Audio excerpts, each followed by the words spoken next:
My running story began in 2013. I attempted my first and only running as an adult with a Couch to 5K program. It took me 4 months, and it was filled with pain and hurt simply to accomplish the 5K. After the 5K, the program didn't suit me, and I swore I would never take up running again. A few years ago, I randomly came across a podcast that was Coach talking on it.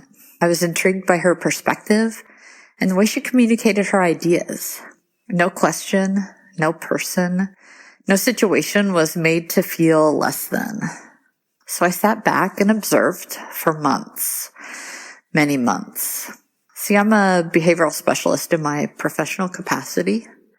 So I listened and I waited to make sure the words I was hearing and the actions that I saw continued to line up. And guess what they did? So why join fitness protection program? Well, the example is, have you ever been a part of a trust fall?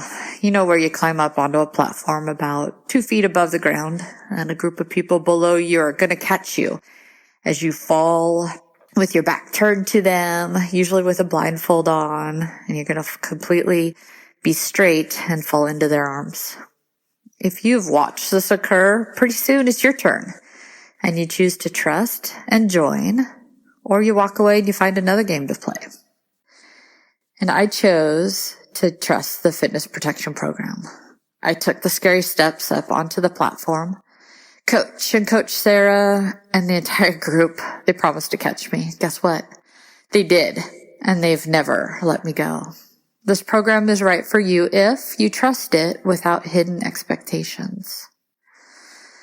So due to this program, I now run the distance of a 5K every Monday, Wednesday, Friday, and Saturday without blinking an eye and without any hurt or pain. And because of this program, I'm towing the line soon for a duathlon. My win isn't if I complete the duathlon or not.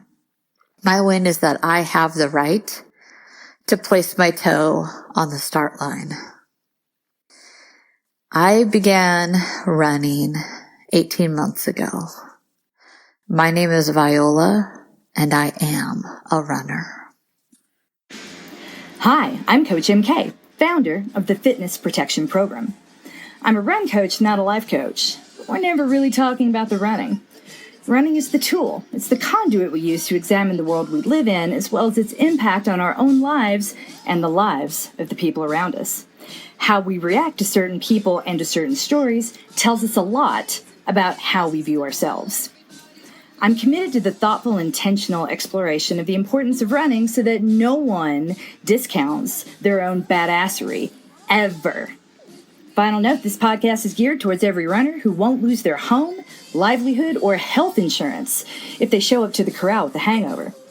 Not that I'm encouraging you to do that, just saying. Sit back, relax, and enjoy the Fitness Protection Podcast. It's going to be a long one, guys. Yay! You're welcome. So I think we were talking about Fresca, and you were... Yeah, we were talking about my husband's. So my 18-miler this weekend was epic, FYI. And it felt really, really good. And my husband used to, back when I could still tolerate alcohol, would make drinks for me, special drinks back when we were single. When we were single, when he was my boyfriend. And we didn't have children. I was training for the New York City Marathon in 2011. He would bring me, he was a bartender for a while at Heaven and Hell in DC when he was in grad school. Oh my God. I know, right? That place was there when I was in college. So I'm just sort of I can't believe it still exists, much less that he worked there. This is too much for me sometimes. Brain overload, but he he likes to make signature drinks for me to celebrate whatever and remind me that he was once a bartender at Heaven and Hell. So the drink he came up with over the weekend was he called it the 18-miler, and I couldn't consume it because I would not have been able to get out of bed this morning. I've got too much to do. But it was what he emailed. He copied you on the recipe, right? Would you like me to read it? I have it right here in front of me. Yes, please. Yes. The ingredients are a can of Fresca, a 15 milliliter shot of Añejo tequila, 15 milliliter shot of Grand Marnier, and a copper mug. And what I like is that we have detailed instructions for how to mix this drink. And the measuring units in the instructions are plastic children's painkiller shot glasses. Yep. And the even better part is that I know exactly what is meant by that. And that's a perfect unit of liquor to put in a drink. So yes, one of each, one full plastic children's painkiller shot glass of Grand Marnier, one full plastic children's painkiller shot glass of tequila, except it clearly has to be this, what I imagine as very nice tequila. And then you stir the mixing glass with the handle end of a baby bottle cleaner, and you pour the mixing glass and the ice over the copper mug with all contents, top off with Fresca.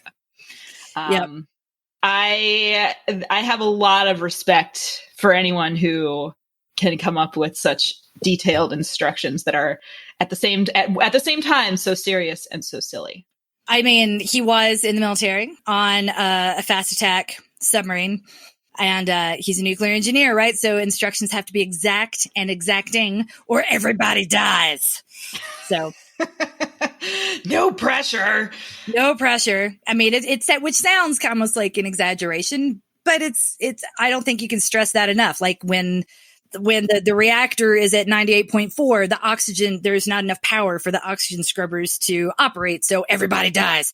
At 98.6, it blows up and everybody dies. So it's like there's this trained need for perfection and careful and caution in instructions that I've come to love and respect from my husband. But it's also taken a while for him to sort of wind down when I say, like, okay, look, I know the instructions on the box say that I'm supposed to give her like that full shot glass of painkiller every 3 hours. But this was they did not have female children. Women are not small men, and they were not part of, I'm sure I'm overdosing them. So I never do as much or as frequent as it says. And nurses can make faces at me all they want. I'm like, I don't trust the science behind it completely. So once every 6 hours, once every 4 hours, it's probably okay. I don't feel the need to be exact the exactness. If you don't need to include women in your study, then yeah, how am I supposed to take all of the instructions totally seriously? But anyway, so I don't worry about it very much if I miss a dose or if a dose is an hour late. My husband does. Mm-hmm. Yeah, that's my husband takes a medication which has to be administered at the exact time. And he has actually found that if it's even an hour late, it can make a serious difference in how he feels for the rest of the week, because it's once a week and it has to be. And it's like, you know, the good stuff that they don't give you until you take the crappy stuff for 6 months and it doesn't work. Then your insurance will kick in for the good stuff. But I think another part of the reason they don't want to give it to you right away is because they don't want you to be lazy with it, because if you don't take it at pretty much exactly the same time, you gotta pick the time that you know you're most likely to take it every single week, and not like have your schedule messed up by something uncontrollable. So he takes it at 5 a.m. the same day every week. And wow. Yeah, and it made him feel so much better that he started working out again like he hadn't been able to in months, and he immediately hurt his back from lifting too much weights. Yeah. Roz probably should have held his hand. Well, maybe he shouldn't have been so eager to jump in with Roz squats with Roz on his shoulders, like as soon as he started feeling good. But that's how, when Roz asks to get up on your shoulders for squat time, sometimes you got to do that. So, wait, was that in the video? Yes. So that hurt his back? Oh, no. That's not what hurt. No. This was, it was a different incident. It was not from lifting Roz. It was from actual like weightlifting. Oh, and gotcha. He was so excited to be weightlifting again. Yeah. He was like, oh, let's do it. All right. Cause that is the exercise that he prefers. Something that he's done for a long time. And we have this whole sort of home gym set up upstairs so that he can do that. And it's really disappointing when, you have chronic pain such that you can't do what you want to do. And it's really exciting when all of a sudden you can do it again. I know. I get a little overeager sometimes. I know what that's like. Yeah, that was what all kind of came together for me over the weekend. I cried during most of my long run. It was really just magical for me. I'm so happy for you. Thank you. I was really happy too. And what you just said, though, reminds me like why I did all this in the first place when I was in bed for so long and was planning my comeback, and everything that I tried to do that felt reasonable was still too much. This is where the genesis of Rebuild, like I just need a group I can join, not a plan I can follow, but I'm so eager to get back to, because you can't have the entire infrastructure that you love about being part of a running community unless you were training for something. And I'm like, if we had it year round and we had it for everyone, because right now it really only kind of exists for brand new runners, couch to 5K, and then marathon training, and not a whole lot in between. And I'm like, Right. well, I'm going to fill in all that space where you hang on Rebuild as long as you want. Runner Interrupted, come to me and we will support you, and you will feel tethered and have everything right there in front of you, the best next step throughout your injury. And then when you are ready, when you're sure you're ready for more work and you're ready to, because by the way, Runner Interrupted, be absolutely clear, is not a training program.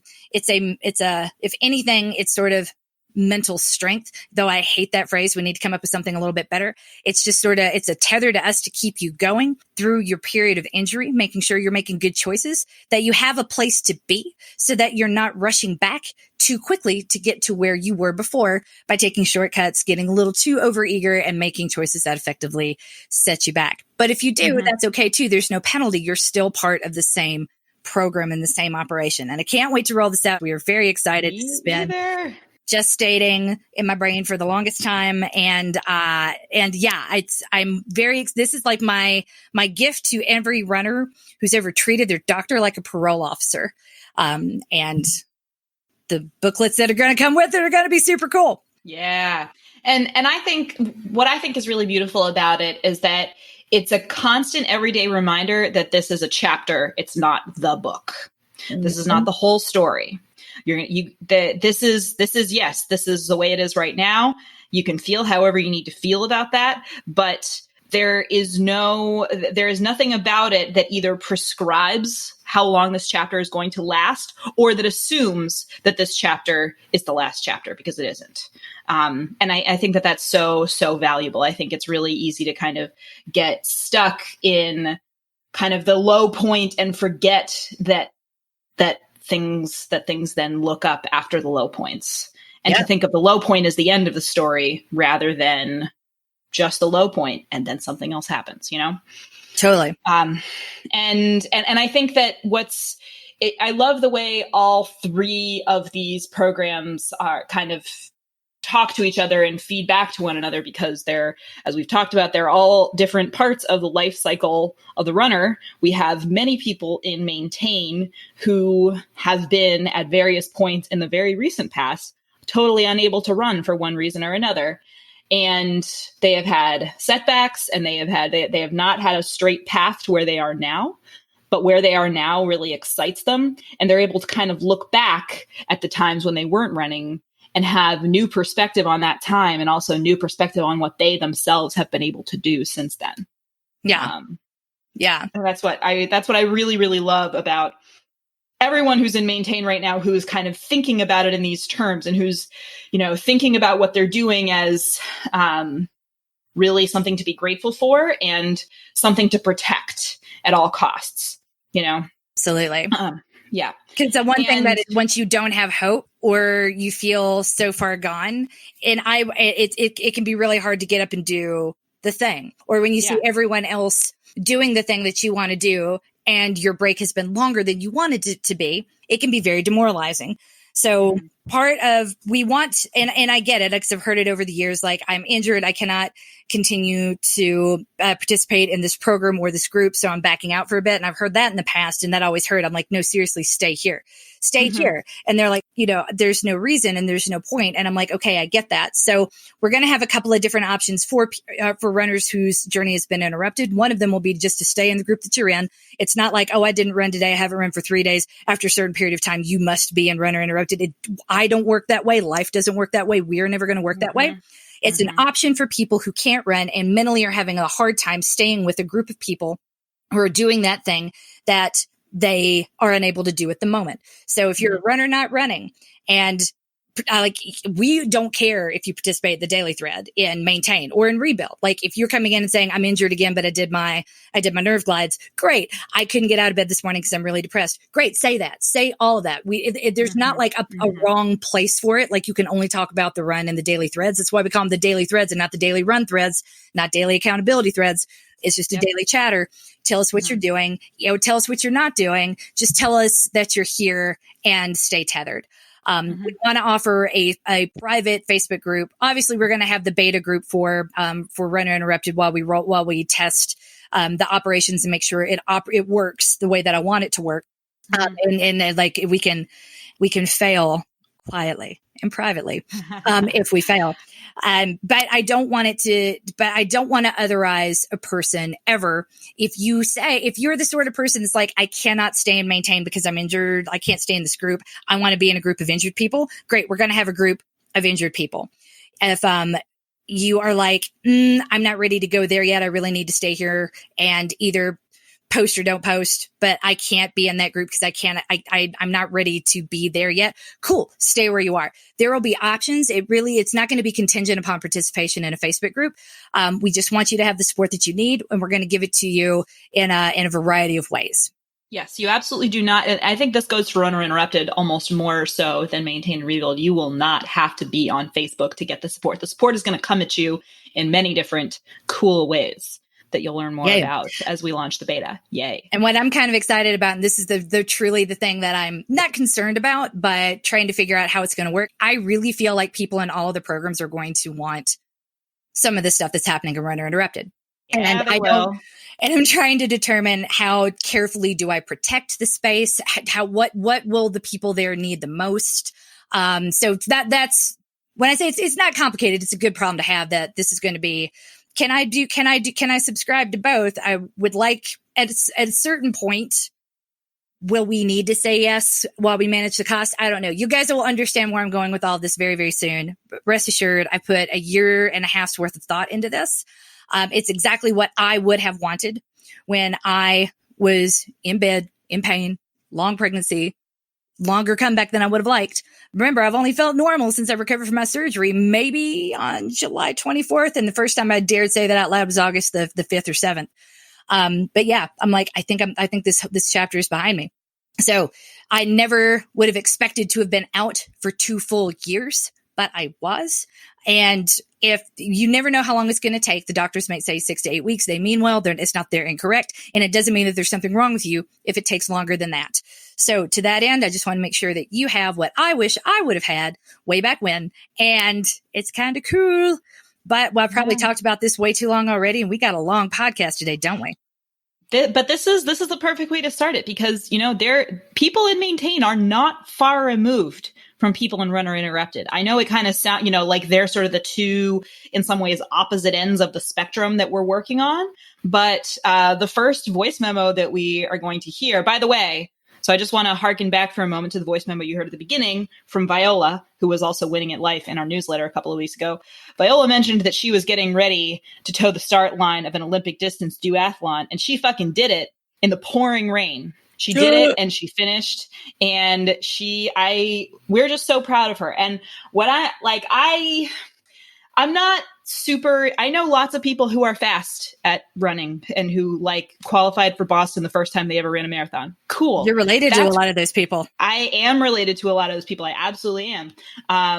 That's kind great. Of the black sheep like that, right? No offense, I'm just saying Dr. because this is totally the black sheep of the family. This is the perspective I really want people to have when they listen to you, right? It's like you are Dr. Coach Sarah of Harvard University, PhD from Harvard University, undergraduate from Middlebury. Harvard paid you money to go to grad school, and you were a sugar mama for your husband who had not yet started law school because you were so valuable, they kind of threw money at you to do this. And somehow you are still the black sheep of a highly overachieving family. And it's not to be I just want to make sure that everyone understands it is still possible to be privileged and good and amazing. And still it's relative to where you are how you feel about yourself. And Sarah is the black sheep of a highly performing family who all have PhDs from Harvard and went to the Olympics. Oh yeah, my brother was on the Sing Off on NBC too in 2011, but that's another story for another time. Yeah, he's like a TV studio executive now. He's totally the cool one. His first marathon, which he, like, according to him, barely finished because he hated it so much, he finished in 3:30. I mean, and you know, that was hard for me when he just like YOLO. He didn't YOLO a marathon. I shouldn't say it that way. He did not do a lot of marathon specific training. He was just that fit that he could kind of show up and go do it. And, you know, so that's my family's metric for things. So I don't want to say like, I don't give a fuck if you're a fast runner. I seriously, like, people who work hard at something that they care about and then go out there and do it in a really public way, that I admire that no matter what. I have a special kind of admiration for a person like Viola, who is just like, I am really curious about whether I could do this duathlon thing. I think I could. It seems pretty audacious and a little crazy, and I'm honestly scared to even tell you guys that I signed up for it. I'll tell you in a couple days when I'm ready. She sort of teased us about it. She was like, I just kind of signed up for like a big thing. I'm not ready to say what it is yet, but I'll let you know. It takes so much, I think, like courage and belief in yourself and solidity to just say like, yes, I'm going to go do this. I'm going to go do this. I'm going to go see what happens. All I need to know is that it is my start line and it is my race and it is my day, and I'm taking control over it and I'm taking ownership of the things that I'm doing. And I also love that Viola's family supports her and loves her and cheers for her when she goes out and does these epic things. So that's who you heard from at the beginning.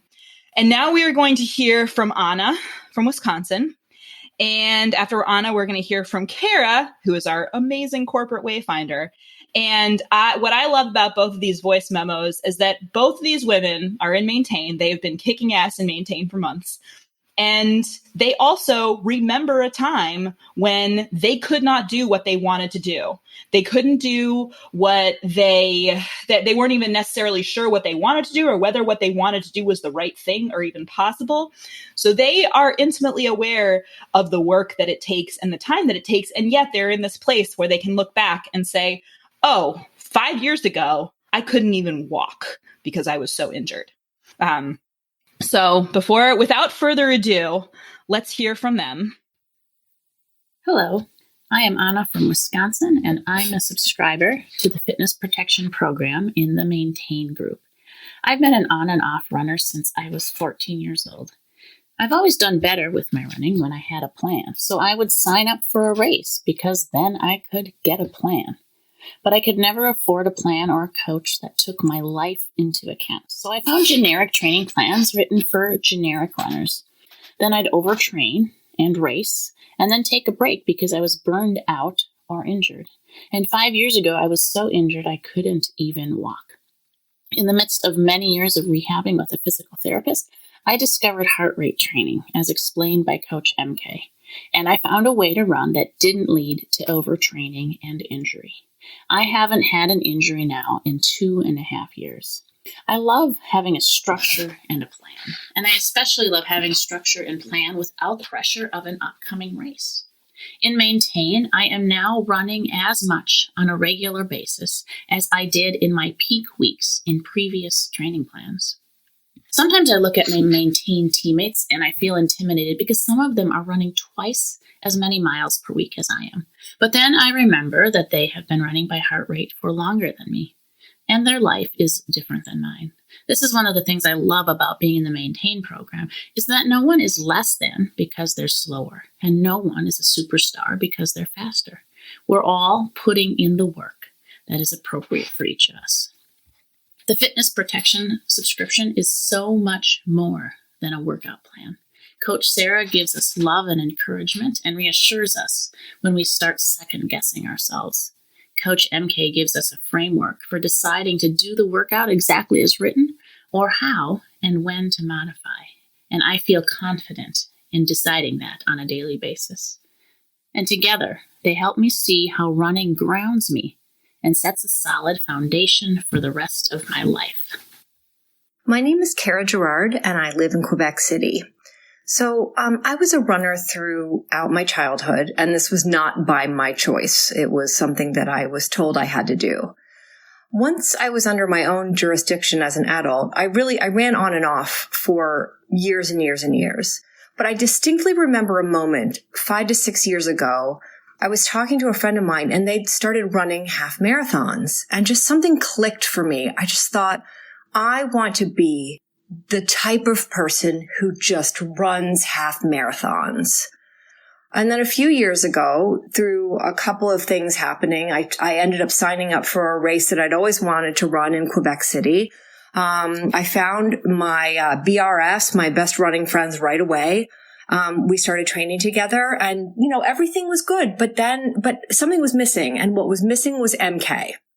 And meeting MK and starting to be coached by her, that really changed everything for me.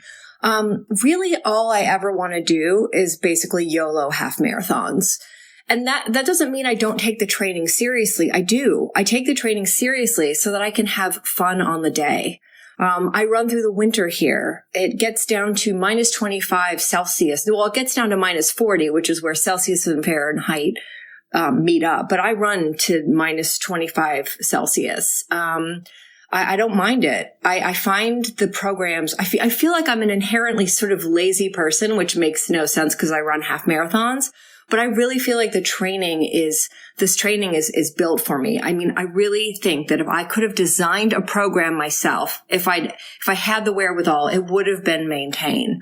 But at the same time, I think anybody can get what they need out of Maintain. I think it's so flexible. And I think I just really am so excited for I think MK has met her perfect partner with Sarah. And it's just been amazing to see what they're building here. And I'm really excited to be a part of it. I love both of those. And I love the way that this is why I really think that when we talk about Maintain, we're really talking about everything from Runner Interrupted to Maintain, because that's what we really want to do here. In Runner Interrupted, if you're currently not running, if you're like Anna was 5 years ago and you're so injured you can't walk, we want to give you a place to be during that time, because it sucks to be in that place and to not be able to do what you want to do. And we want to help you get fit enough so that you have choices, so that you get to do whatever you want. We want you to have all the choices in front of you, and like real choices, not just like, are you gonna sign up for a marathon training plan? Or are you gonna like try your best to go it on your own, but then end up not doing as many long runs as you should, and then feeling bad about it? No, we want to give you guidance, guided DIY every step of the way. And once you get to a point where you're like, oh, this thing that I've always wanted to do, be able to YOLO half marathons, I'm there. I can do that. And all I need to do is not stop.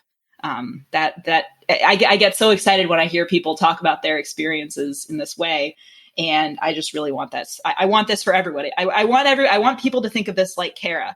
Like, I am the kind of person who wants this, but I can also see how I'm in this group with other people doing different things who want different things, and they're getting what they want too. And they're not better than me, like Anna said, and I'm not lesser than them because I'm running less right now because my goals are different, because my life looks different. We all belong here in the same place because we're all doing what we want and pursuing what we want and making space for it. Absolutely. I know that most people listening to this podcast right now have worked with me in some capacity in the past. And that capacity in which we've worked together has been in the context of a marathon or half marathon training program. There was a lot of specificity to that. And none of them were cheap. There were expectations that value derived would have to come from performance. Otherwise, you couldn't justify doing this again. What were you doing? You could do this on your own. You could do it for free. You could just follow a book. Da, da, da. And I am adamant that it really isn't about the plan. By the time you signed up, the die is cast, because what we're going to be able to do in 16 or even 20 weeks is still very limited. It's going to be more what happens is more contingent upon what you had been doing in between training cycles. So I wanted to have, and everyone says the same thing, I'm going to do this on my own, and then they walk away and life gets in the way, because the reason that and then we sign up for a race again, because without something like that on the calendar, you don't have the bargaining chips necessary to get the run done, because it's not a priority. You don't have a race on the calendar. Can you just miss one? And then missing one turns into missing a lot, because there's nothing to sort of keep you tethered or put you back on track, which is not to say that you lack willpower. It's that you lack infrastructure. And as unsexy as that sounds, and remember, I'm here for all the unsexy, except for my earrings. My earrings are always amazing. But the unsexy work of the unsexy work of the day-to-day, making sure the ins and outs of what gets done and what makes sense and what do you need to get. That was really what I wanted to bring forth and maintain. So it's not the pressure to do every run or to execute everything perfectly, but rather, here's the plan, here's the group, here's what we're doing. Find the group that works for you, join that group, and don't worry about it. Like, the score really will take care of itself. Right. Exactly. And the other thing that I really love is that when you're in that sort of binary state of either training for a race or not training for a race, it always feels bad to do less, right? Doing less always feels stigmatized. It always feels like the wrong thing. It feels like the weak choice. It feels like a failure. What I love about what we are doing is that the choice to do less on any given day, if that's what you are choosing, there is a reason, and it's the right choice. It's the right choice every time. And so you talked earlier about someone who might be in maintain, and then all of a sudden they're having sort of any kind of issue with pain, any indication that maybe this is too much for them right now.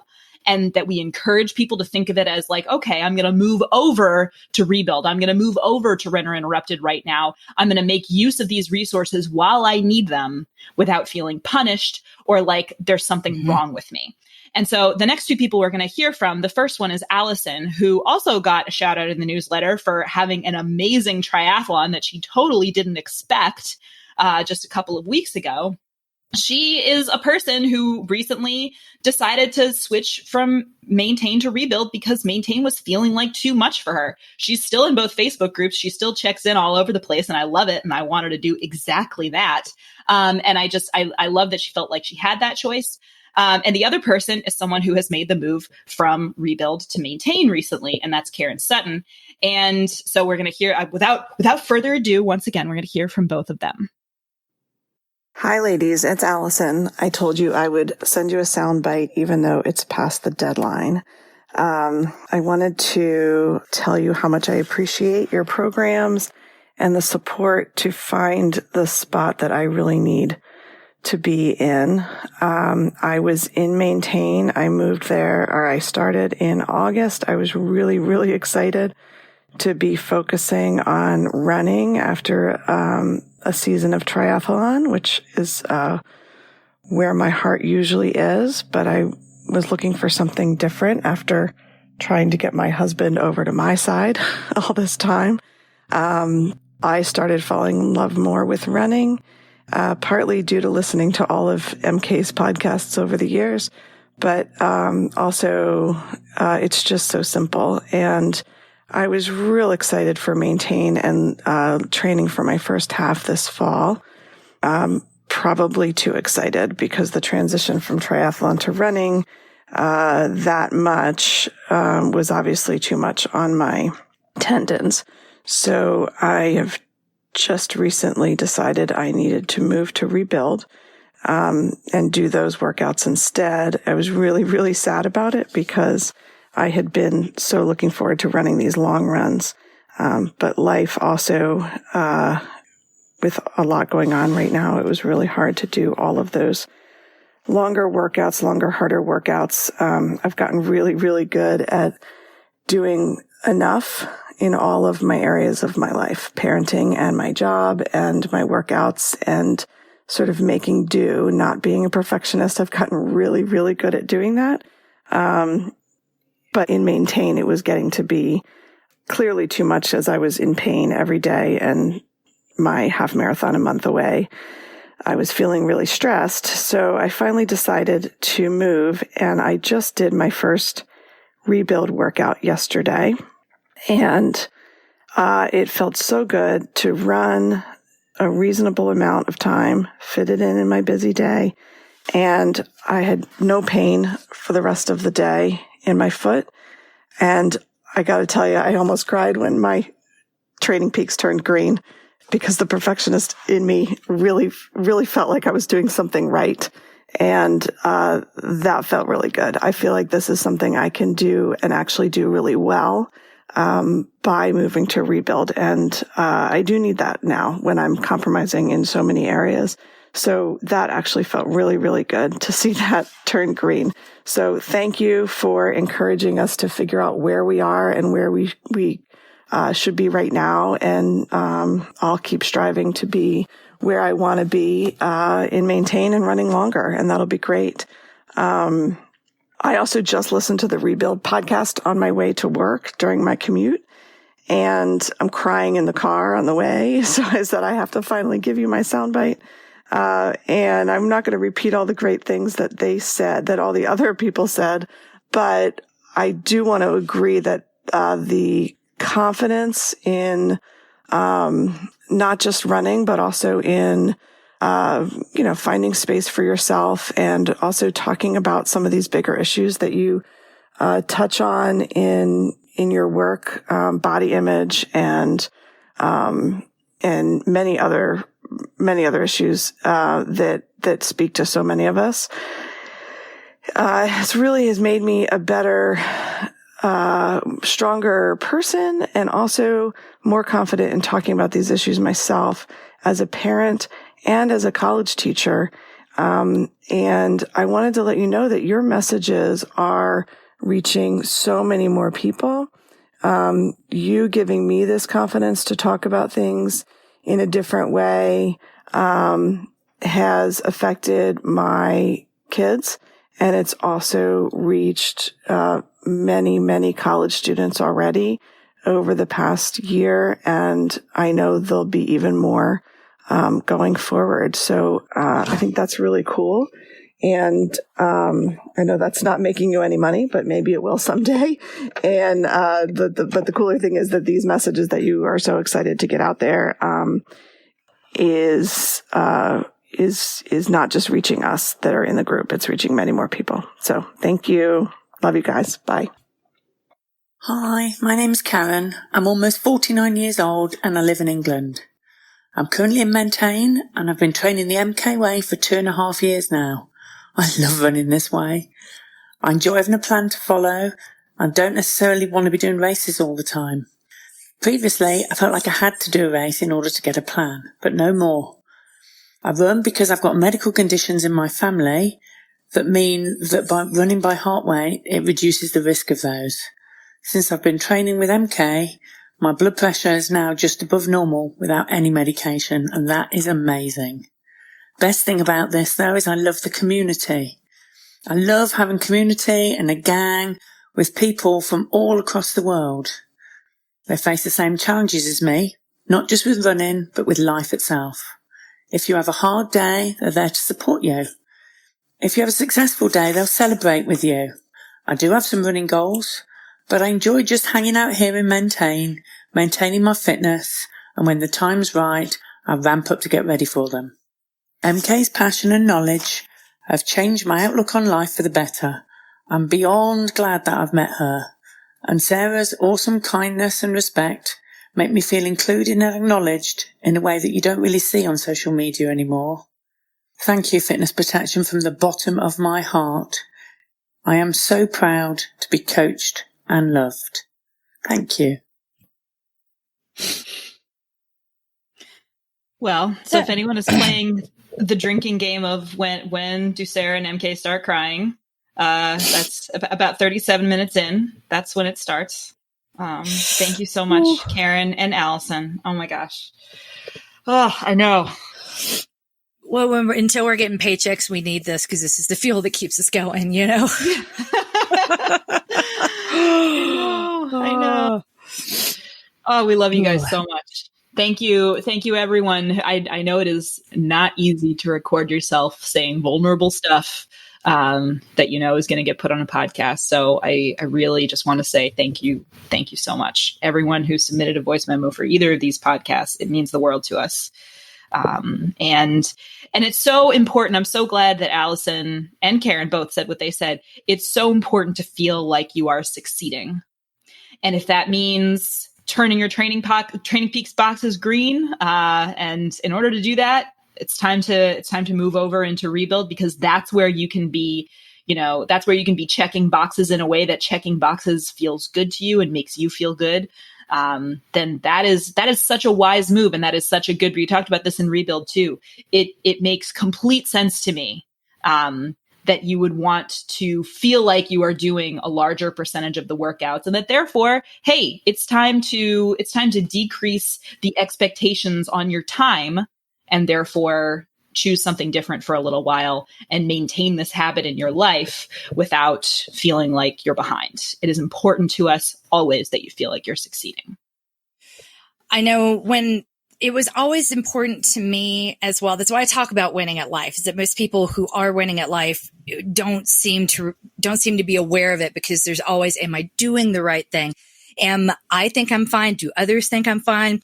Is we talk about people as though you never know what other people think. Yeah, you do. You're a pretty good judge of it. I have met people who are completely oblivious, but they are not the norm. Most people that I meet are empaths. They are highly sensitive to how they are perceived, because the consequences are higher, that those perceptions really matter. And we're finally at a point where we're having a cultural conversation about that. So I get how important it is to feel like you're succeeding, and I don't really care what it takes. I'm not here to judge it. Like, you're not anal because you need your boxes to turn green. You're not childish because you want to, put stickers on a chart and have weeks filled up. Like, there's nothing wrong with wanting what you want. And I feel always a little bit saddened that people don't feel like they have permission or have to be secretive about what those motivating things are. When I say I don't care, I care about you. What I'm saying is, it doesn't really matter all that matters to me is that you get what you need. It does not matter at all, because one way of, Training Peaks, digital check marks versus, physical sticker check marks and smiley faces. If it gets you to where you need to go, then who really cares about? But I say that as someone with ADHD who's always been told that I do things incorrectly. As a non-neuronormative person, that has to go about processes. They look a little different. As long as I get the job done, who cares what my organization looks like? Who cares if my way of getting there is different from someone else's? Who cares that we have different methods? So which is why Common Core scares me with my kids, because in theory, it's a good idea. In practice, it's like everyone has to do and think the same way. And I would not have thrived in that environment. So I tell you that to tell you this. I really want this to be the opposite of what Common Core has become, at least in my child's school, where it doesn't really matter how, I don't care. It's not my job to worry. I'm not your instructor about how you get to the right answer. It is my job to celebrate when you do, acknowledge when you don't, and have options ready to help you get to that next best step.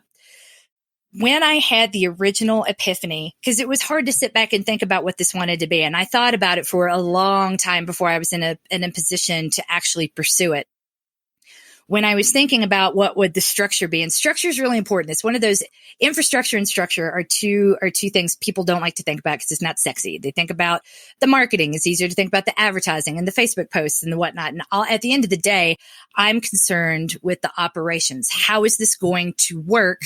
What really will make this different? That's where the value proposition is. If running is this thing that has always existed, if I'm bringing if the special sauce is me, what is it that I'm bringing to the party? What makes my party different? And it's that the party goes on for 24/7. If you had known me in Hong Kong, I threw a party, that was pretty epic. It grew over time. Before I left, it would extend from, I called it the orphans party because I couldn't afford to go home. I knew a lot of people who couldn't. The first year I threw this party, it was catered and it lasted for several hours. By the time that I left, it was 4 days long. I had a staff of 20 working it at different shifts. We were written up in the South China Morning Post, and to the point that when I had my engagement party in New York City, my husband loved this. I don't think he ever fully believed this story until this happened. I know this story and I love it. I love it. We had the engagement party on a Friday night, and on Sunday afternoon, there was a knock on the door. And it was a friend of mine from Hong Kong who was like, the party's over? I'm like, yeah, it was an engagement party. I live a little differently. It's been years since you had that, but he was just very total shocked. Like, it's over, but it only started on Friday and it's your, I'm like, yeah, that's true. But when I thought about, when I think about running as being a party, what infrastructure would it take to make a party, that is running last for the rest of your life? If we say, I want to be running when I'm 84, what's it going to take between here and there? That's the structure and the infrastructure that makes the difference. When it finally clicked into place, and I knew what the 3 base products and the 3 base pipelines needed to be into the company. I drew them out in a live stream and got real excited to foam roll. You guys might remember I was wearing a blue and white striped t-shirt that night. It's on the cover of the Fitness Protection YouTube channel. The link will be in the show notes. And if you go and watch it, I drew 3 boxes next to each other on the board. And I did what I didn't realize when I did it, at the time. I did realize it after I finished the live stream. I looked at that over the next several days and realized how critical it actually was that those 3 boxes, if you think of it in terms of an X and Y axis, that it's the function of the X axis over time, and that those 3 boxes needed to be there, 3 pipelines that lead into one big subscription pool that you can access for $30 a month and move around as you need to, whenever you need to, without penalty, so that you have the support that you need over the course of your life as a runner. Because throughout your life, you will be in one of those 3 main boxes. We will have some add-ons eventually. Build and rebuild are going to be two halves of the same whole. But you are either going to be new to running, returning to running, a runner interrupted, or somebody with something to maintain. So to that end, I knew that it needed to feel not like a penalty. It needed to be a lateral shift. And I know that sounds so unsexy, but it's the crux of everything we do. It is a lateral move. Yeah, no one likes a lateral move when they get promoted at work. Like, oh, it's a lateral move. That means you don't get a raise. Right. Yeah. You're just going to be doing a different job.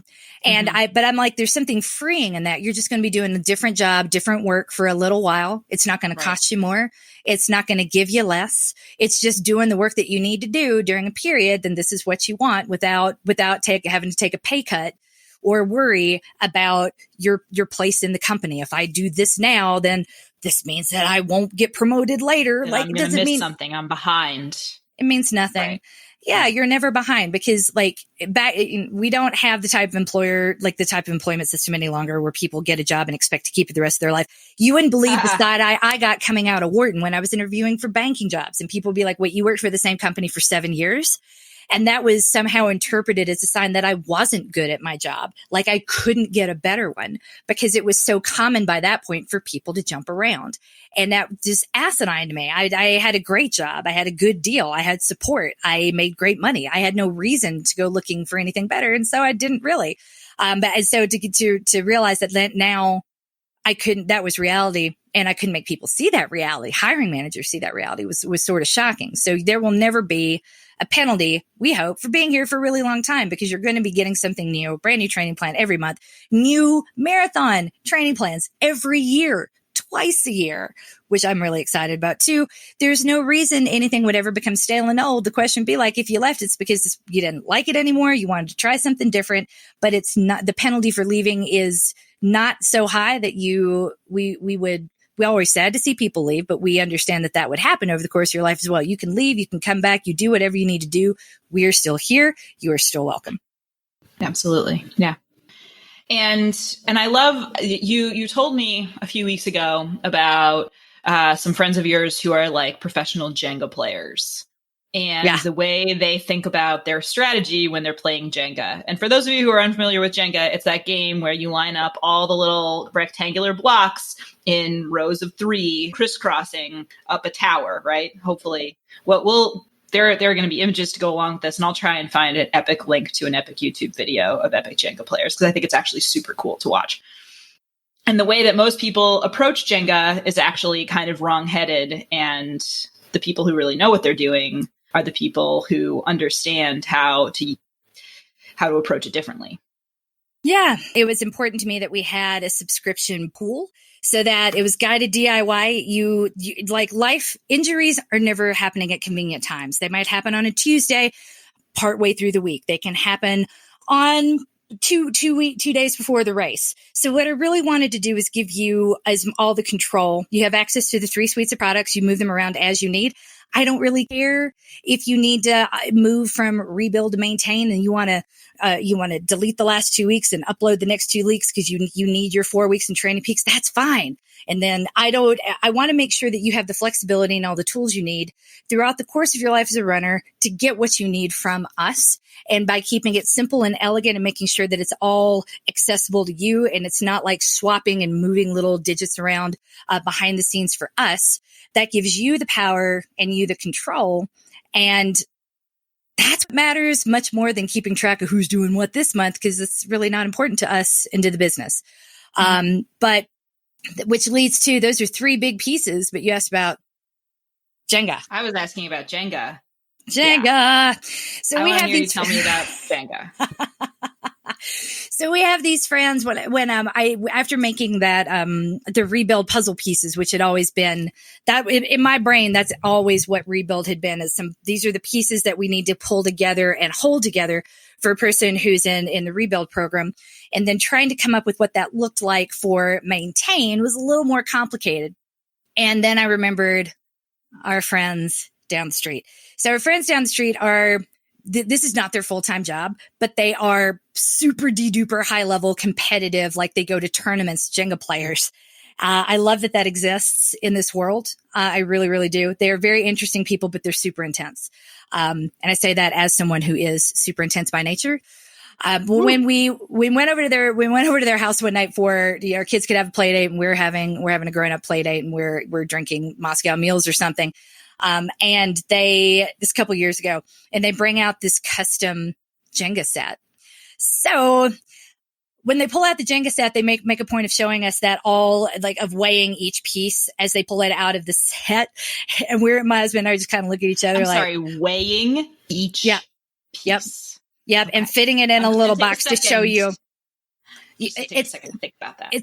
Well, it's like if you've been to Vegas, right? And you've been at the blackjack tables. Oh, totally. It's all the little mechanisms that they use to prove they're not, it's the game is stacked against you in other ways, but it's regulation cards, regulation number, no excess. So they have the same purse system with Jenga. These are standard pieces that fit in the standard size and the standard weight. Like, there's nothing funny about the pieces we're about to use. And I'm like, okay, it's Jenga.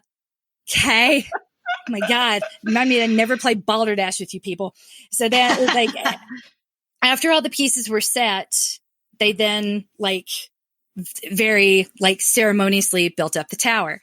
They built the tower, and looking at it and looking at them, and I feel very outmatched and outclassed in this moment. And then they start talking, and it was just fascinating. I didn't want to play anymore. I just wanted to watch them play against each other and talk about the game. And they're talking through each move as they make it, because we do not play Jenga ever. I think the last time I played it might have been 10 years ago. I don't even know. It's been that long. So they're talking about what they do and what they don't do and why that's important. They're cautiously poking at the pieces in the middle and at the top. And I ask, but those are the harder pieces to get out. You don't get points in Jenga. And he's like, yeah, I know.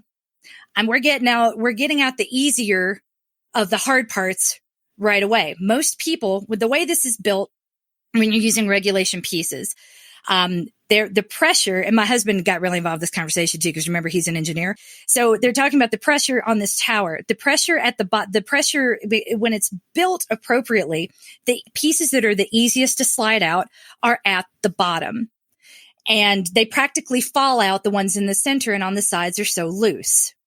Mm-hmm. But when you take them out of the bottom, you're making the entire thing less stable and more likely to fall over.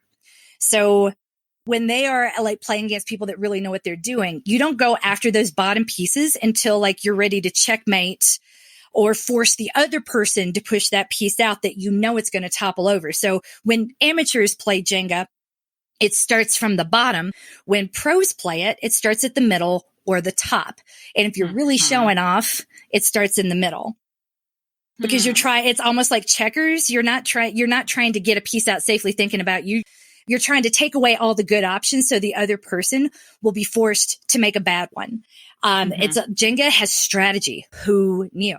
The more that they talked about strategically removing pieces made me think about what our runners have to do. It really, our lives, it's like a complicated game of Jenga. And all you need to do is not let the tower fall.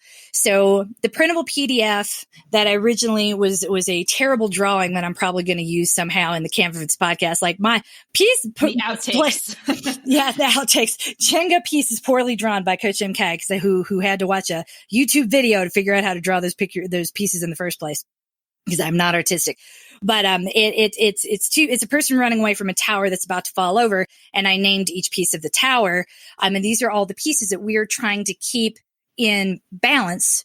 Not even looking pretty. We just need the balance. We just need the tower to not fall over on top of us at any given time. So the things that we take out of our life the first are those little pieces at the bottom that are the easiest to move. In actuality, those are the pieces that we need to be taking out last. Self-care, for example, might be one of the first things to go. And if running is your meditation and your self-care, you just took out the breathing room you had in your day. You might have taken out the only thing that you really had for you. And now you're going to be looking for it everywhere else and frustrated when you don't have it. So though that's the easiest thing to get rid of when you need to make a little time, it's actually the last thing that you need to remove. So that's how I hope the Jenga Pieces PDF reads to you. But it's really important to remember that this is what we're trying to hold together is the place of running as self-care, as healthcare, as mental health care, making sure that it stays in your life no matter what, and that you can keep coming back to it. Because once it's gone, it is really hard to negotiate that time back. Mm-hmm. Mm-hmm.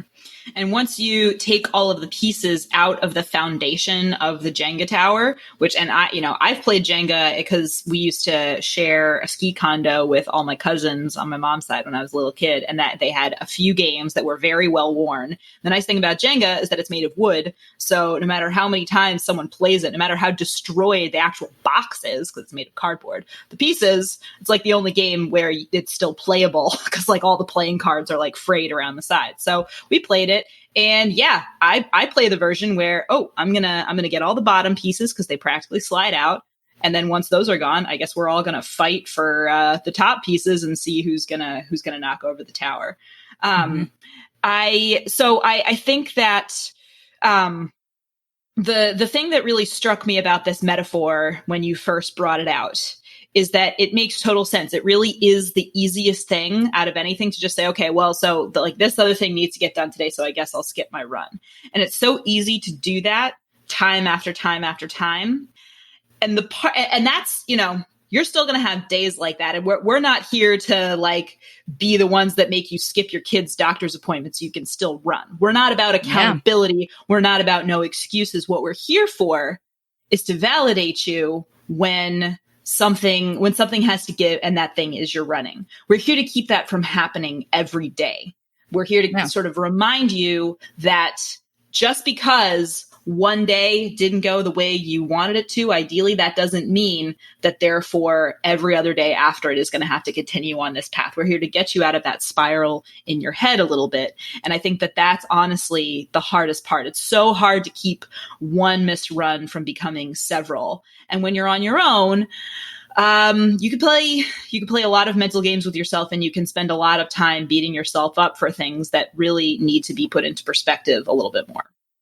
And male or female, the thing is, when we're tying running or working out to vanity metrics, when we're tying it to weight loss, when we're tying it to looking good, that really, that's demeaning, not just to the event, but to you and for the purpose that running serves. And it can be really hard as a woman to say, do you really need to spend an hour getting pretty every day? It's like, you know what? It's not what this is about. I'm not doing this to have a six pack. No one ever questioned it when my dad had his heart attack. When my father had his heart attack, after that, it was, you've got to do this, and you have to do this in this format for the rest of your life. And he did. And there was never a question about it. It was never vanity. And it was truly his making sure that his heart was healthy and strong, no matter, and it was foundational. It, like, nothing else mattered if he wasn't doing that. So I feel like if we could come at it from the same approach and really keep it sacrosanct in the calendar, the same way my dad did, hopefully without the high stakes of having a heart attack in your past, we can get to that point where the metrics of health are obvious, like Karen Sutton said earlier. And that's when I really started to tear up, like, whoa. Because it reminded me of my dad when she said that her blood pressure was normal now without medication. That's a place we could all be for $30 a month, without having to beat ourselves up, without having to risk our knees or risk our feet or risk anything. No risks necessary. Harder is not better, because it's not really about pretty on the outside. And if that comes, great, awesome.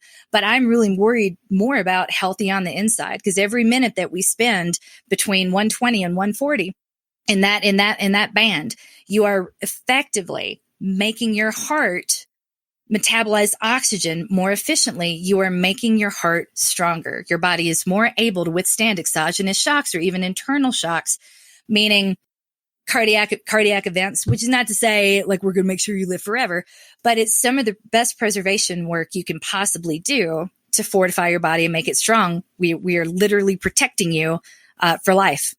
Mm-hmm. And listen to that between 120 and 140, that means like all of the fun stuff that we throw in to keep it interesting and to make you feel rewarded for, continuing to be here. If you want a little bit more work, so I'm talking about the Monday and Wednesday workouts in Maintain, which are a little bit harder. They contain some harder running. And we say over and over again until we're blue in the face that they are always optional. You can always run easy effort instead of doing that harder work, because easy effort every day is really the goal. Like, that's the gold standard, honestly. That is what we're after. The harder work is there to give you sort of a delineated space in which to run harder if you want to. And a lot of people do. They want to know that they can still do this. They want to, have a little bit of fun, experience something a little bit different physiologically and psychologically. And I identify with that a lot. I really like having those Monday, Wednesday workouts on the schedule. I've also been through times where that is not happening for me today. And when I am in a situation where I'm on a plan and I'm working towards a race, and because I'm sort of looking ahead at this result that I know I want in the race coming up, and the plan says, do, intervals of this. And the intervals I know are just not going to happen, and I'm not feeling like it. I don't feel, I really feel in that moment like it's all or nothing. I am a person who loves turning my Training Peaks workout box green as well. I identify very strongly with that. And so I think that the framework for success, again, we always want you to feel like you are succeeding. And I don't feel like I'm succeeding if I'm deviating from what sort of the goal of my workout for that day is. No. We make it extremely clear in Fitness Protection that succeeding is getting that time every day. We do not care if you're doing the work that is above the 140 threshold. We just don't. Because if you're getting your heart rate up for that amount of time, that's literally the Fitness Protection that we are all about. So if you've heard us say it before and you didn't really believe us and you still kind of feel like, yeah, but I really should get out there and do the workout because that's what the plan says, please hear us now. That's there for you if you want it. And it is by no means obligatory. It is by no means better than just getting out there and running. There is always a middle ground. There's always a BATNA, like MK likes to say, best alternative to a negotiating agreement. MK Business School over here. Right. And, I just don't have a better word for it. Like, it's your reservation price. I don't know. Over and over again. I've been saying it over and over again. I say it in the strength videos. If you want more work, cool, put a band around your knees. Your BATNA is you do the base series from week 1, and that is always a good choice. People are probably getting tired if you're like, oh, listen to her just parroting all MK Business School phrases. I don't care. I love MK Business School phrases. They work every time. Thank you. Yay. Yay. Gotta make use of that really expensive education. Like, yes. And you know what? what? You're making use of that expensive education by removing my expensive education from my head and inserting new terms in there so that I forget all about medieval Italian literature. Well, no one paid me to go to grad school, Sarah. Like they did, true. Unlike some my people. Education was expensive to people other than me. It was not expensive to me, luckily. And so the flip side of that, though, is that, like I said earlier, we want everybody to have options. And so while our bottom line is protecting your fitness without going too hard, we also want you to be able to run a marathon if you want to run a marathon. We love working with people who are running their first marathon. We love working with people who are running their 26th marathon. We're going to hear from one of those coming up. And it's just, we want everyone to have the options that are going to make them happy. And so if you're in Maintain and you're doing the work, and again, when we say doing the work, that does not mean you have to be doing those harder than 140 workouts. It just means you're doing the total workout time on your feet every week. Easy effort is more than enough to satisfy that benchmark. If you've been doing that for 2 or 3 months, preferably 3, then you can ramp up to a marathon in 10 weeks. That is having choices. That is why I'm running a marathon this weekend, and MK and I both keep forgetting that that's actually happening, because it's just one thing that's happening this year. It's just a choice that I made a little while ago. I signed up for it officially like 3 weeks ago, and now it's happening. And whatever happens, whether it's great or whether it's it's just not going to define my year, and I'm going to have other choices to make after that. And so now we're going to hear from 2 people, one of whom ran her first marathon with Coach MK a couple of years ago, the other one who's training for her first marathon this coming December. Yay. My name is Pat Brockman. I'm from San Antonio, Texas, and I'm a grandmother runner. I ran my first half when I was 60, and with the help of Coach MK, I completed a marathon last year at the age of 67. Twice before that, I had tried to train for and run a marathon, but each time I ended up with a stress fracture. I had some rebuilding to do, and I thought because of my age I might have to give up running. But in April 2016, I heard a podcast by Coach MK about the benefits of heart rate training to help prevent injuries, and I knew that would be the way for me to be able to continue running. Over the next year and a half, I trained with her plans and completed several half marathons injury-free.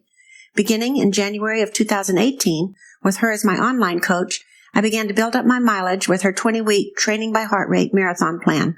My goal was modest. I wanted to go the distance and finish under the course time of 6 hours, and with her good help I did. My heart and legs were strong. My pace was consistent for every mile. But I have to say it was more than just the plan. Her support was beyond belief. I had her voice in my head. Lock your cage. And more importantly, I love you, Pat Brockman. I learned so much, and what I accomplished with the help of Coach MK should carry me through a lifetime of fitness. Hopefully one day I can say, I'm a great grandmother runner. Hi, my name's Emma Ross, and I am in Maintain, and I have been training with Coach MK since 2016, and I do love Maintain very much. The variety of the workouts is what interests me the most. But what keeps me subscribed is the community. I love the community. I love the daily accountability thread.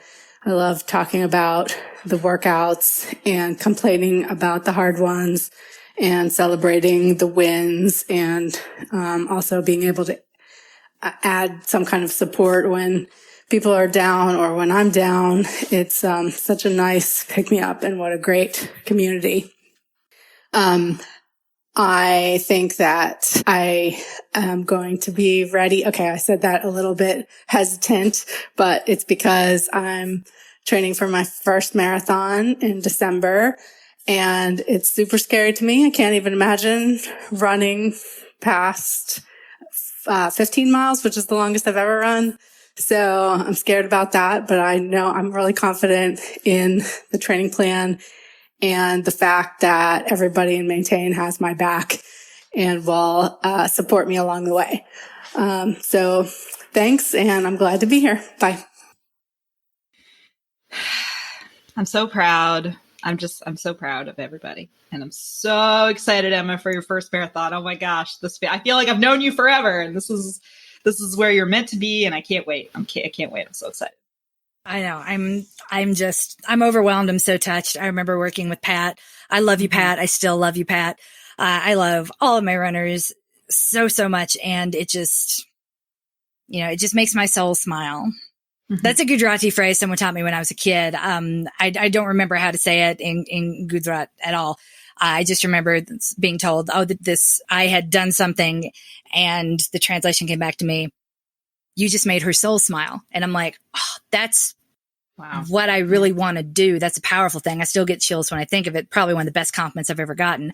But I just really want to make everyone's soul smile in one way or another by showing you what it is that you're already doing. And I can do that by, through this infrastructure of validating you, giving you credit, showing you the work, offering you more work when it's time, and offering you support when it isn't. Because it's okay to be wherever you are.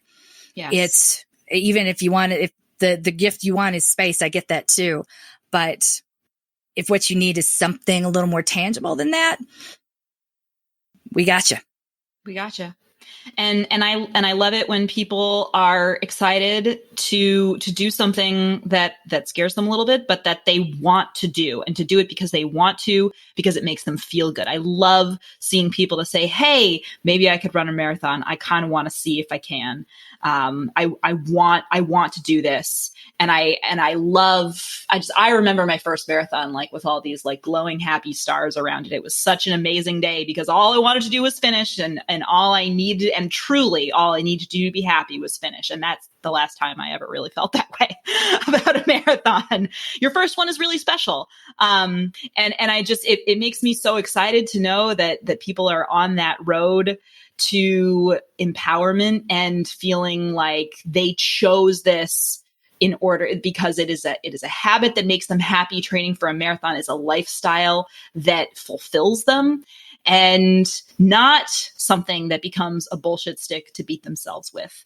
And the mind frame. A lot of people say that running makes them feel good, but then when you hear them talk about it, it's like, oof. Really? Yeah, man. I have to say, I see some people, like workout descriptions that people put on Strava to talk about their runs, like suffer fests. And look, it's okay to have a crappy run once in a while, but it hurts me when I see the way people talk down about themselves and, like, oh, well, I suck because last night I did this and now, I guess I'm paying for it now. And it's just so, I really want better for everyone than that. And I love that the mind frame of maintain, no matter what you want to get out of running, whether you want to run a marathon, whether you really don't care, never need to run a marathon, you just want to run, you want a plan that doesn't require you to want to run a marathon, is that all of us are here playing a long game. And patience and acceptance of where things are now, that you are where you are and that could not be otherwise, the first step to finding the comfort and peace that is going to ground you as you move in the direction you want to move. And that's why I love this next voice memo so much. This is from Karen Schluter, learning about patience. And we know that has not always come easily. But I love the way she talks about it here. So let's hear what she has to say. Hello, Coach Sarah and Coach MK. This is Karen Schluter-Moreland calling from Hutchinson, Minnesota.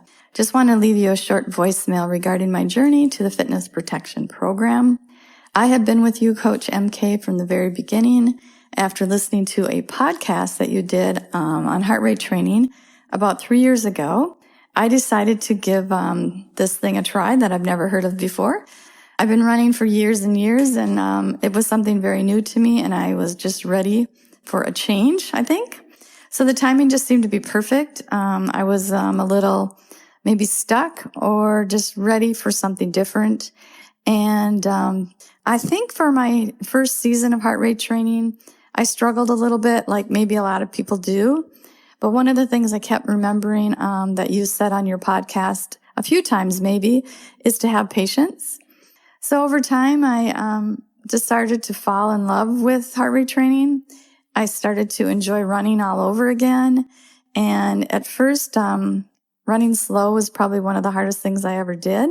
And now I've come to enjoy those easy runs. My easy pace, granted, has gotten a little bit better. But it's not about that. It's just about feeling good, about running every day. And I am doing that again because I'm not really worrying about anything except just to go out and enjoy myself and not even think about pace. So that part is really cool. I'm staying injury free, which I remember hearing on your podcast. Heart rate training is really, really good for that. And I've been enjoying the variety of your programs. One of my favorites was the monthly programs, which is why I love Maintain right now so much, because every month is something different, something to look forward to. I never get bored. It's challenging enough, but not too challenging. I love your strength videos that you do every morning, Coach Sarah. It's a treat to be able to log into Facebook and enjoy doing strength with you live, or it's there waiting for me when I'm ready. So I think the whole community you've built, I just really love it. I love having this cheering section of women cheering me and bringing me up and lifting me up when I need it the most. And I'm really honestly excited about my next marathon. I'm very curious to see how it's going to go. I'll be running my marathon in Scotland this year. It's marathon number, I think, 27. Crazy, I know, but the best part about heart rate training, I really believe I've got another 27 in me. Well, maybe not that many, but I'm just excited to continue my running journey with heart rate training with all of you guys. And I just really want to thank you for coaching me and loving me. So, with that being said, I guess my biggest outtake is hang in there, have patience, and it will get better, because it really, really has for me. So thank you. So when I said 26, I guess I should have said 27th. Karen is running her 27th marathon. She's a beast. She really is a beast. And I believe when this podcast drops, she will be on the verge of towing the start line. So Karen, good luck. We love you. Yay! We really do. And, it's fun fact. So we give away the marathon plans. So we have 3 of them. They are, and one of them was indirectly inspired by Karen. And that one is tenacious as fuck, even though that is not the plan she is using right now. And I know she doesn't think of herself as patient, but I tell you what, she has not stopped trying, working, or caring in the 4 years that I've known her. And as far as I'm concerned, like, that is tenacity. That is showing up when it hasn't come together yet, showing up when the odds are against you, when the odds are actually really bad, showing up every day, no matter what. That's tenacity, and that deserves to be rewarded. When I thought about how marathons were going to fit into the framework of fitness protection on the whole, I realized that to really make this a lifelong habit, the emphasis needs to be on the day in, day out. It doesn't need to be on the big event. If it's about you and it's about your health and it's about the everyday, then we just look up every once in a while and say, hey, I think I want to do this. And you have the option to do it instead of jumping in, putting the pressure on, stressing yourself out. And at the end of the day, I can't promise that the race is going to bring you, and I know this is heartbreaking, I can't promise that you won't get sick the night before, that your kids won't get sick the night before, that it won't rain, that it won't be too hot to handle once you walk outside. There's so much that I can't control and that you can't control. The odds of you having a showcase race, like a time that is totally worthy of you, and all the work and sacrifice, it's so low that which is not to say you should never run one, but rather the balance is not there. There's an asymmetry between the expectations and the work you're doing with zero acknowledgement of how wrong it could possibly go, and making it about what you do and don't deserve. Because life sometimes isn't fair. But if you don't get what you thought you came to get, then that impacts the way you look at the program that you participate in, what you paid for. Mm-hmm. So I said from the beginning a long time ago, when I was asked, like, what do you want to charge for your plan? I'm like, just give it away. Let's put it on the website, make it downloadable, like, just let people find it. They're not going to be able to execute it without me. It'll just be another thing that they don't do. I respect the decisions that were made at the time to not do that. But that's what we're going to do. Granted, I know it seems a little risky, but I don't care. People don't want to pay for a training plan anymore. Not for a marathon, not for a half. You can get them for free. You're going to talk yourself out of that purchasing decision because there are free options out there. What am I really paying for? What is it about this super duper special plan? Short of me making big promises or selling like flashy stuff, which, as I've said before, it's not what I'm about. I'm about the unsexy, the infrastructure, making good choices, the boring stuff. How do I take boring stuff and make it really interesting? is I show you what you've been working with this whole time. And the way we do that is by offering the training plans for free. In the future, we are open to the idea of offering more support for people if they happen to be in a cycle where they really want to perform. But I want to first encourage people to take a lot of time just developing the habit, keeping the habit, being really consistent. You're going to get fitter. And once we sort of maxed that out and you're ready to go to the next level, I want to have an upsell program ready for that, but I'm not sure exactly what that's going to look like yet. The 3 plans that we offer, the universe just looks a little bit different. So rather than making it about, specifically the finish time, if you are running, if you want to sign up for a marathon and there is no reason to believe that you would be faster than 6 hours. And this is not about, hemming and hawing over the difference between a 5:55 race and a 6:15 race. Honestly, it's a couple of good choices. The difference between a 3:50 and a 4:15 is a couple of good decisions.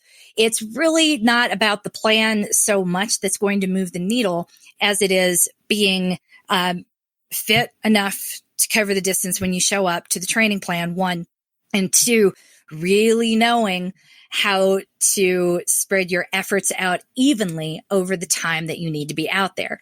There's a distinct relationship between distance, effort, and time that most people just don't have. And I know this because when I flipped the question around, okay, it's hour 2 of the marathon. Hour 2 of the marathon just started. We are 2 hours and 2 minutes in. What mile you in? Roughly. Yeah. It's not about the exactness. It's about, are you at mile 12 or are you at mile 21? Are you at mile 17 or are you at mile 23?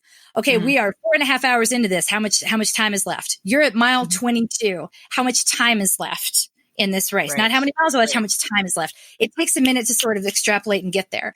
So the better you are at kind of, relaxing and getting away from a couple of firm numbers and really understanding the soft, squishy relationship, because it is soft and squishy. It's going to change over time and it's going to change a lot depending on the day. But when you have those 3 the relationship between those 3 kind of on lock, you can do more and you can go farther because you'll know if you're burning up the Bonneville at mile 12 versus figuring that out a little too late at mile 20. Yeah. So I tell you that to tell you this, there's no reason to think, especially because this is your first marathon that you would not be completing this race in under 6 hours, then the plan I encourage people to opt into is called Tenacious as Fuck. If you think there's reasonable that you could be faster than 6 hours, but no good reason to think that you'd be breaking 4, then there's one plan for you. And that plan is dedicated as fuck. Dedicated as fuck, because you got to be it's to come a in. Great plan. Thank you. And where that came from, I was thinking about Tamara, who ran a half Ironman this weekend. And boy, are we excited and proud of her. Tamara trained with me for 3 years, very diligently. And I remember thinking when she would execute the same plan for the 3rd time, that just felt unfair to her to hand her the same plan. And the way I wanted to solve that was to make sure, how about everybody just gets a brand new plan? The only way in the past that she could have gotten a different plan would have been to, quote unquote, progress, to get faster, to opt into more and fancier speed work, which wasn't really what she needed. She just didn't want to do the same thing over again. So, and I can totally understand that. So what we're going to be offering, spring plans and fall plans going forward, in all suites of products. And that to me is pretty exciting. You could be here for 10 years and be dedicated as fuck, just like Tamara, and have the distance that you love. And for her, it was the marathon. And you could do that distance over and over again and not have the same plan twice in 10 years. And that's really not hard to deliver. And I'm excited to bring that to everyone. The final category is steady as fuck. And where that name came from, is the notion that, again, if you're going to break 4 hours in the marathon, at that point, it's not about the coaching. It's not about the plan. It really is about knowing how to spread your effort out wisely. It really, truly is. And that's a skill set that we need to acquire before jumping into the steady plan. So at the higher level, I did not want to reward the fast kids, which is not to say that you guys are being punished, but the fancy, flashy stuff, the stuff that requires support and around which community is fostered, tends to exist mainly in the plans with the harder elements. And that's the source of bonding over this hard workout, this hard thing that everyone had done together, the group Sufferfest.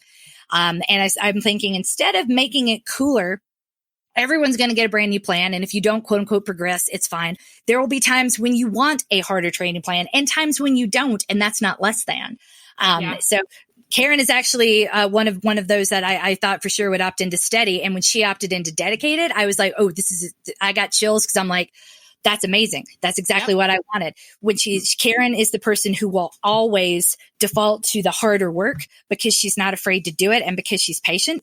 And to watch her make it an empowering decision to give herself some grace was like, it was that made my soul smile. Like, that's really what we're after. If Karen Schluter, of all people, is going to make that a good, tough, empowered decision to not do the hardest thing out there, then there's hope for everybody else for sure. Because if I've created this program in a way where Karen could end up and get and stay overtrained because she's always going to opt to the higher end of the spectrum, then I've done this incorrectly. It needs to cater to, the people who can very much consider themselves to be at the back of every pack, and protect people from the front, or who are striving to get to the front from their worst instincts. So that is effectively what we've done. Instead of making steady as fuck seem really glamorous, it's like, you know what, we're not offering more support yet, because this plan is only going to work really well if you know how to gauge your own effort levels. And there's nothing I can tell you as a coach that will be helpful if you can't do that. So we're going to treat everyone the same. We're going to answer all the questions. We'll be here to support you just the same as everybody else. But we're not going to be like, only the kids on this plan who have big goals are going to get support. Because I figure the people at the back who have never done this before, the people who are like, I have no reason to think I'll be doing this faster in 6 hours, but I have no idea what I'm going to do, what I'm doing. Right. Those are the people who really need the coaching the most. Arguably, if you're fit enough to be steady as fuck, you need coaching the least. What you need is confidence, and I can absolutely give you that. So where does my time go? To keeping the people who are dedicated from feeling anything less than about being dedicated, and to keep people at the back from feeling awkward or nervous about getting swept or being at the back. So I feel like the attention spread has always needed to be a little bit different. And I feel like this structure has allowed us to do that here. Yeah. We'll see if it works. We will see if it works. We got some people doing some races in the weeks coming up, including yours truly. In fact, by the time you're hearing this, I will already have done my race. So I'm speaking into the future. The people who are hearing me know more than I do about my marathon. I was dedicated as fuck this past fall, as was my best running friend, who ran 3:40 in her first marathon and absolutely qualifies, in quotes, to be steady as fuck. But she took one look at both plans. She thought about it and she was like, I want to have a nice summer and go to the beach with my kids. I don't want to smack myself in the face every Monday and Wednesday on the steady as fuck plan. I'm going to be dedicated too. And we've both had a really great time doing this plan. And we're both really excited to run this weekend. Yay. Because the thing I tell people over and over that I know feels counterintuitive. It doesn't really matter which plan you pick. The difference, exactly. It's if you Lisa's not going to run slower because she picked dedicated. She's not going to like all of a sudden only be able to run 4 hours or more. That is for sure. Absolutely. Absolutely. So it's about how much work do you really want to do? And when you ask that question, as opposed to which result do you want to get and what work are you willing to do, which is generally what the other training plans ask. And it's not the wrong question. It's just a different perspective. My perspective is, if you opt into dedicated, and if you're viewing these as 3 continuums on the x-axis over time and make it a function of time and not a function of, finish time, then it all of a sudden becomes really interesting and freeing. I'm fit enough to show up and run a marathon whenever I want. I'm fit enough to show up and run fast in a marathon whenever I'm ready to start training for a really fast marathon. As long as I don't stop, I'm going to get fitter over time. And I can do that without needing to hit myself in the face multiple times a week. The difference in outcome is set by your fitness level on the day it starts, not the training plan so much. So If a person coming in, the best they could hope for, we might move the needle a little bit, but it's not like the difference between a 4:15 and a 4:45 marathon is determined by the training plan. It really isn't. I postulate that the person that shows up a little undertrained, a little overprepared, and a little more relaxed is going to do better than the person who did a super hard plan, was on the verge of burnout most of the time, was really hadn't done all the workouts because the workouts were so hard. Or took so much out of them. Like, you're not improving the outcome if the intensity is coming at the expense of your consistency. Mm-hmm. Yeah. I think that's beautifully said. And I feel like people have approached marathon training this fall in a really inspiring and cool way. And I can't wait to see what happens. And our very last voice memo is from Stacy Clark, who has done a couple of races in the recent past, had some pretty exciting results, honestly. But she didn't say anything about that in this voice memo. And I think that her perspective is the perfect way to send us off into the sunset and be excited and proud to be in Maintain and in the fitness protection program. Hi, this is Stacy. I joined the Maintain and Fitness Protection Program back in May.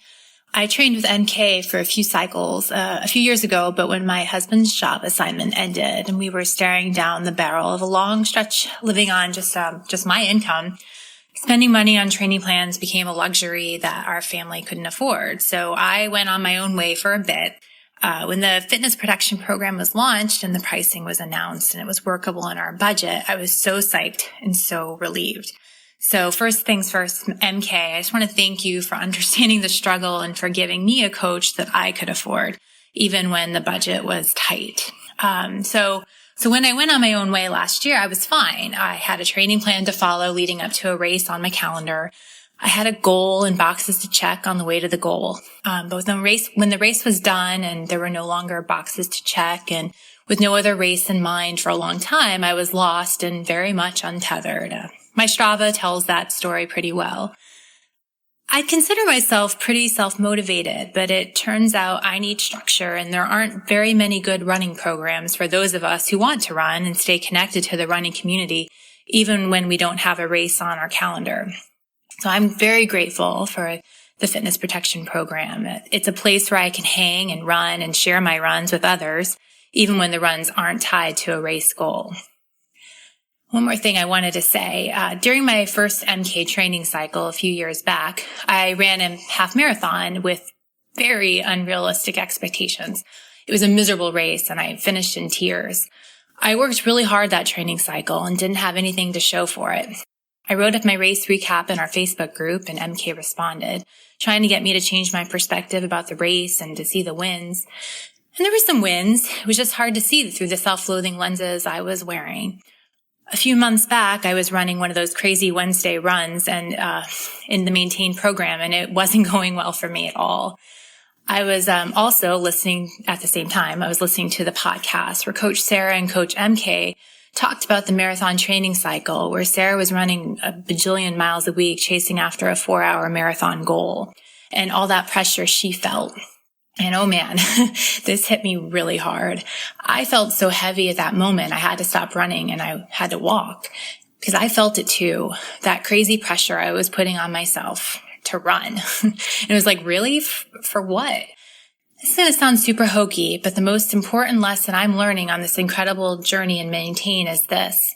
I have plus or minus 1,000 different ways in my life that I can and frankly sometimes do use to feel the pressure to be perfect or to achieve or to use as a measure of being lesser than.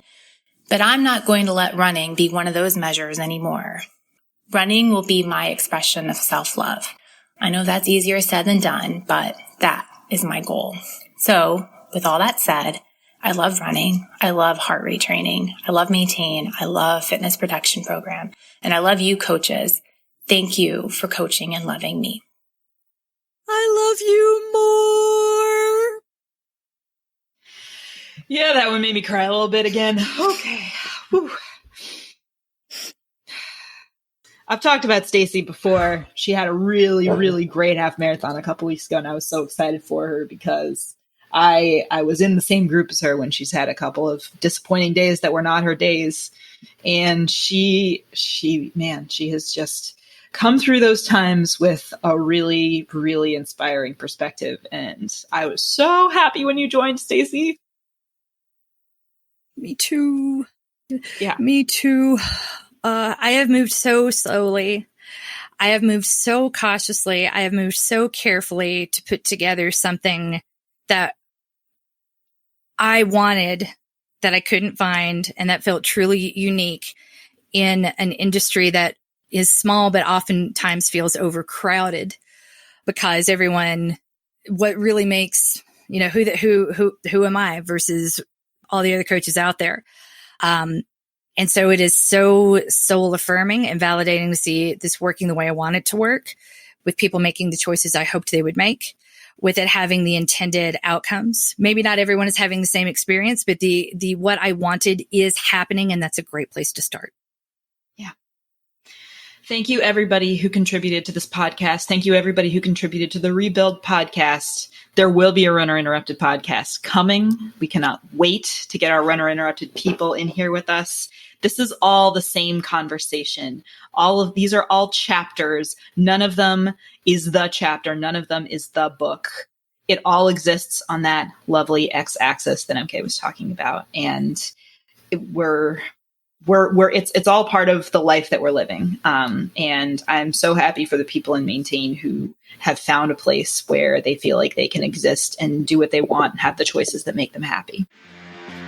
Yay, me too. You guys are coached and you're loved, and we are so grateful that you share these experiences with us so we can feel the love too. Like I said, in lieu of a paycheck, we need the validation, and we need to know that things are working in order to keep going. And you gave us that in spades today. Take care, everybody.